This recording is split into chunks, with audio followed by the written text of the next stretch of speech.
Okay, review nga ho muna tayo. What is the number 1 characteristic of a loving person? Number 2 is? Number 3 is? Forgiveness. Number 4 is? Number 5 is humility. Stepping down so someone else could step up. All of you, clothe yourselves with humility toward one another, because God opposes the proud, but shows favor to the humble. Ito naman po yung ang humility, hindi yung mahirap lang ako, wala akong alam. Hindi po yun. Ito yung kabaligtaran na, alam niyo yung crab mentality, yung pag may umaasenso, lalabanan, atakin pababa. Yun po yun, hindi tayo natutuwa sa pag-asenso ng iba. Ang humility is, natutuwa ka na mag-give way para po umasenso or umangat ang ibang tao. Ang example natin ay ito. Meron daw pong 2 lalaki na candidate for promotion. So, unang kinausap po yung isang lalaki, sabi niya, alam mo bang candidate ka for promotion? 2 kayong pinagmimilian. Question, anong katangian at ano ang dahilan mo, bakit ikaw ang dapat ma-promote? Pang Miss Universe question yan. Ano ang sa tingin mo dahilan, bakit ikaw ang dapat ma-promote? Sabi lang ng lalaking ito, Sir, tanong lang din po muna ako bago po sagutin. Ilang taon po yung isa po na mapopromote din? Around 50 years old na, mga ganon. Sir, ganito na lang. Ako naman po medyo bata-bata pa ng konti. Mahaba-haba pa naman siguro yung journey ko. Yung kasama ko pala na mapopromote, medyo may edad na. Baka ho pwedeng sa kanya na ho natin ibigay. Kasi medyo bata pa naman tayo ng konti. Kabaligtaran po, may mga tao gagawin ang lahat ng paraan para mapunta sa kanya ang isang bagay.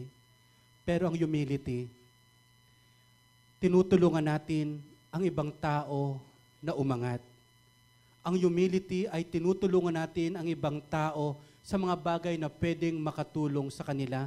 Baka ito isa sa maganda katangian, I don't know, ng Chinese. Tama po ba? Pag may bumagsak sa kanila, pilit pa rin nila ang inaangat at binibigyan ng pagkakataon na magsimula.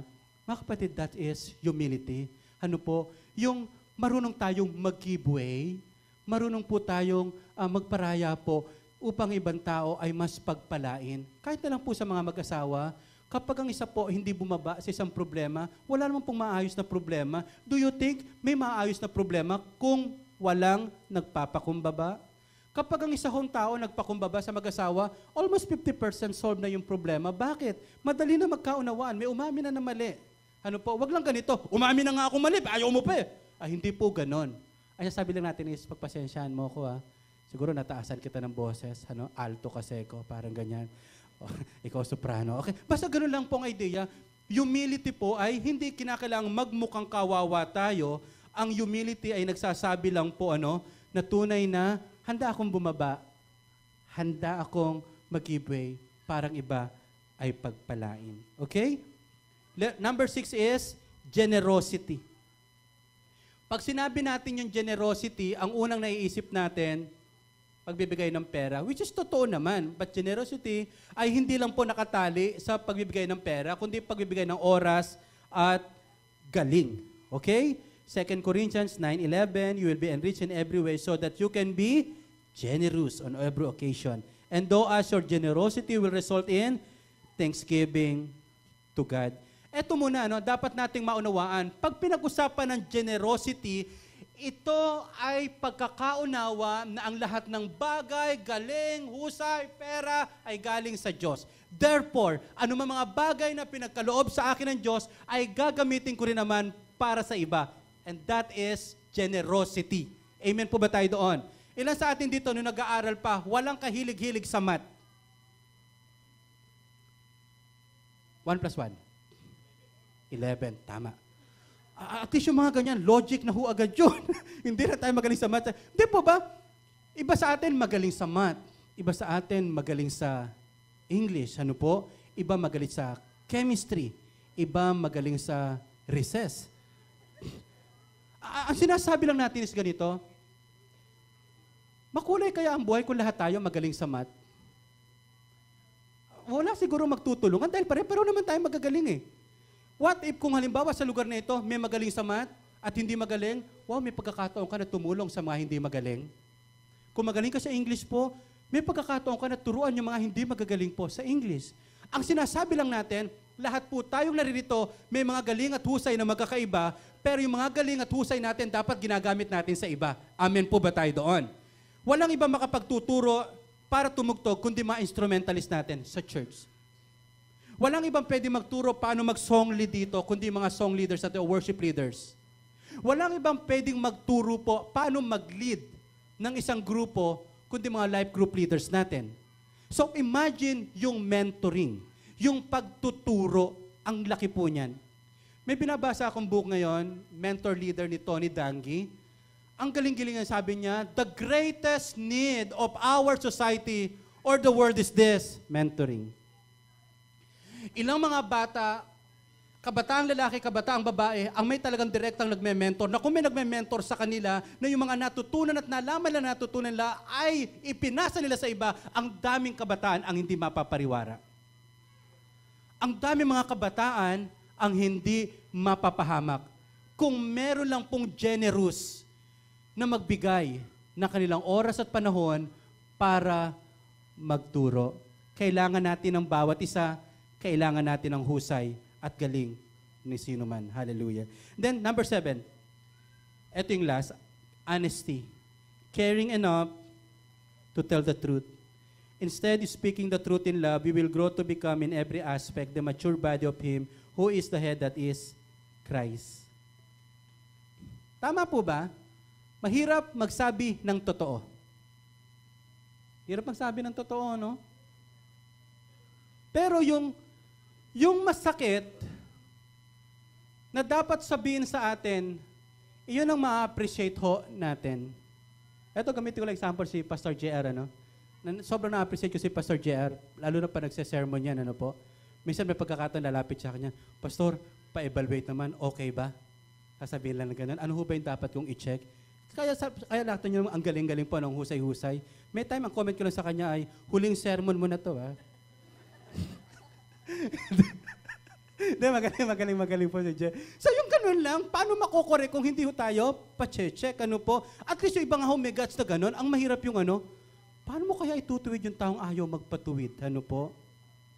Yung tulad na, halimbawa, wag naman sana, kunyari lang, may muta ako ngayon, paano nyo sasabihin, Pastor, ang hirap ano, ganyan ka ng ganyan at napapaya ka na, maganda is sabihin mo talaga, siguro may lakas ng loob, Pastor, may kulay dilaw kaya ta sa mata.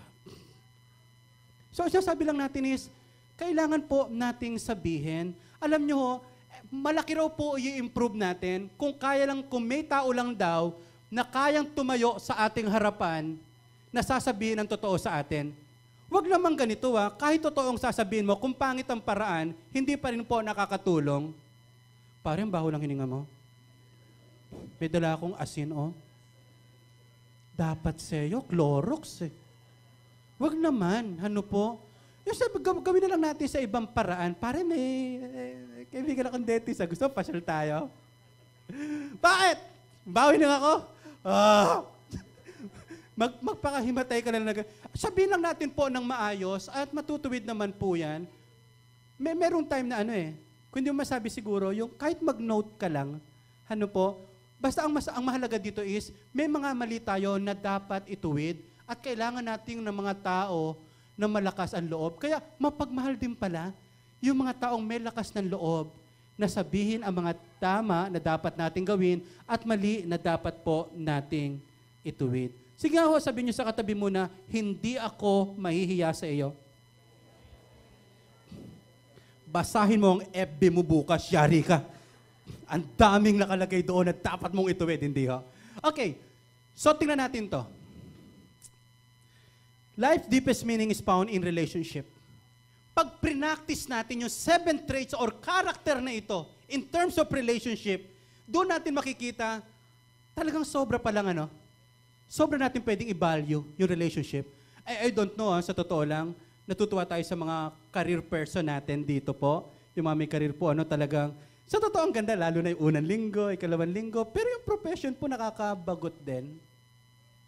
Alang lamang, grabe, nagtitinda ako. Sarap, habang boy, di kita pinagsasawaan. Hindi ko nakakasawa rin. Araw-araw pumapasok ka sa office, nakakasawa rin. Alam nyo, isang bagay doon na hindi natin pagsasawaan, yung nag-invest tayo sa relationship. Alam nyo, the most satisfied person is a loving person. Ang pinakataong fulfilled po, nasiyahan sa buhay, ay ang tao pong natutong magmahal. At the end of the day, what is success? Success is doing the will of God. And what is the will of God? Ang will ni God is mahalin natin siya at mahalin natin ang mga tao. Kung natutunan nating mahalin ang mga tao, mga kapatid, fulfilled po tayo. Kaya totoo lang po ang purpose natin. Loving God, loving people. You cannot win souls and make disciples kung hindi mo mahal talaga ang Diyos at mga tao sa buhay po natin.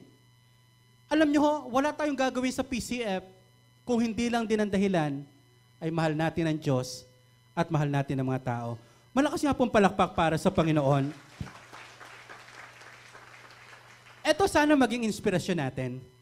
Gusto ko po ikwento sa inyo to. Church history. Sobrang iksi lang. Sabi ng mga sociologists, ang Christian daw, o history of the Christian Church, parang konti lang siya. Di ba? 12 nga lang, 1500s. Alam nyo, grabe. Naging siya? 300 years, naging 30 million. So sa Roman Empire po, kalahati ng populasyon, imagine this kalahati ng populasyon, Christian. Ibig sabihin, 60 million ang Roman Empire for that time. 30 million, Christian. Kaya lang may dumating na dalawang matinding salot. Grabe ho. Nung pagdating ng salot na yon, 1/3 ng population ng Roman Empire po, nawala, namatay. So ibig sabihin, around 20 million. Alam niyo po ginawa ng tinatawag na secular unit po, secular elite? Yung ginawa ng mga mayayaman dahil nga may salot, takbo sila. Takbo sila sa iba't ibang lugar. Nag-scatter sila sa iba't ibang bansa para huwag silang madamay ng salot. Sabi ng mga sociologists, sino na iwan sa Rome that time? Mga Christian. At alam niyo ginawa ng mga Christian sa gitna ng salot, sa gitna ng mga kahirapan, sa gitna ng matindi pong kalamidad? Grabe daw nagmahalan ng mga Kristiyano. Grabe daw nagdamayan ang mga Kristiyano. Grabe raw silang nagtulungan. Ang conclusion ng mga sociologists, the only very reason po bakit nag-i-exist ang church, kasi marunong siyang magmahal. At kung hindi niya natutunan na marunong siyang magmahal, tapos na siya noon pa lang. Pero because natutunan niya po na umibig, magmahal, magkipagtulungan, hanggang ngayon po, nag-exist po tayo.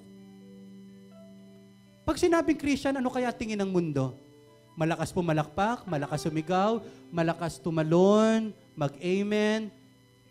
Wala namang problema doon. Pero sana, pag sinabing PCF, PCF, ano yan? Marunong magmahal yan.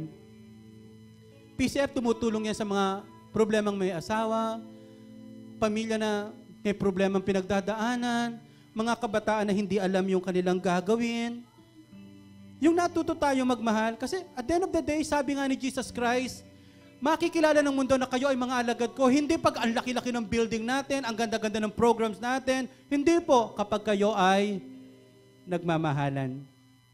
Ang challenge ko nga po ito kung meron tayong mga bago po, or ilang beses nang umaattend, pag hindi nyo naramdaman sa PCF na mahal kayo, hanap na lang po kayo ng ibang church na pwedeng mas mararamdaman nyo na minamahal po kayo. Pero kung sa pag-attend nyo sa church, sa PCF, naramdaman nyo po na may nagmamahal sa inyo, na may nagpapahalaga sa inyo, my challenge is, grow with us. Sumama po kayo sa paglago. Sumama po kayo, may malaki po kayong magagawa. Tingnan nyo pa ho ito, bago tayo umawit. Challenge ko po, napakahalaga nyo po sa PCF family. Bakit ho? Alam nyo bang may magagawa kayo na hindi namin magagawa? Ano yon? Hindi ho namin pwedeng invitein yung mga kaibigan nyo Kailangan pwedeng mag-invite. Hindi namin pwedeng invitein yung mga kamag-anak nyo. Kayo lang po ang pwedeng mag-invite ho doon kasi kayo yung may kakilala. So, kung tayo po ay nagmamahal, Hindi naman tayo papayag na sa church na ito, naramdaman ko yung pagmamahal. Pagkatapos, wala akong pakialam kung hindi nila maramdaman ang pagmamahal na yon. Basta ako, naramdaman ko yung pagmamahal. Hindi na po pagmamahal yan. Dahil ang pagmamahal, naghahangad sa ikabubuti ng bawat isa. Alam niyo ho, pinakamasarap na pagmamahal na pwede nating iparana sa mga tao, yung mailapit natin sila sa Panginoon at magkaroon ng pag-asa at buhay. Dahil kay Jesus, kapag natuto ka magmahal, kahit anong problema mo, magsusurvive yan. Ang pamilya, kahit ano pang dumating na problema, pero natuto nila magmahal sa isa, tatayo ang pamilyang yan. At ang church, gaano makabigat ang problema na pwede niyang pagdaanan, pero natutunan natin magmahal sa isa, tatayo po yan sa biyaya ng Diyos. Amen po ba tayo doon? Hallelujah! Let us love one another. Lord, help us to become a loving person. Church, PCF is a loving community. It is our dream na ang church na ito ay makilala bilang church na nagmamahal. And our method to reach out po yung mga tao na walang pagkakilala sa Diyos ay ang pag-ibig na ipinaranas ng Diyos sa atin. Ilan sa atin dito ngayon gustong maging loving person? Amen po ba tayo doon? May awa ang Panginoon ha? Okay lang na masungit ka ngayon. Pero hindi ako mananatiling masungit. Babaguhin ako ng Diyos. Okay lang na medyo pasaway ako ngayon, matigas ang ulo ko. Babaguhin ako ng Diyos. O mahihiyain ako. Parang wala akong guts na tumulong sa iba. Babaguhin ako ng Diyos hanggang sa magawa ko ang pinagagawa ng ating Panginoon. And the good news is, ang banal na Espiritu, handa tayong baguhin. Handa tayong i-mold ni God hanggang sa makita si Jesus sa buhay natin na nagmamahal po sa atin.